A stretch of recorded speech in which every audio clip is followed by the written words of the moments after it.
bunu 4 tane zaten OK diyerek 4 tarafa gönderdik. Hatch ile ne yapabilirim? Bunun taramasını yapabilirim. Bunun için ne yapacağım? Burada bizim bu Gravel diye bir seçeneğimiz olacak arkadaşlar.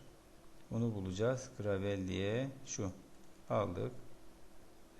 Onu aldıktan sonra şöyle bir taş gibi serbest taş şeklinde pick point ile şunlara tıklarsak onu da yapalım. Bunu enter'a bir basalım, bir bakalım oluyor mu? Bir tanesi.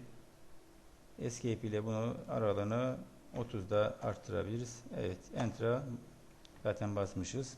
Bu şekilde kabul gördü. Bunun rengini de değiştirebiliriz. Color, daha önce varmış gri bir renk. Evet, şimdi bunu diğer yerler için de aynısını uygulayabiliriz.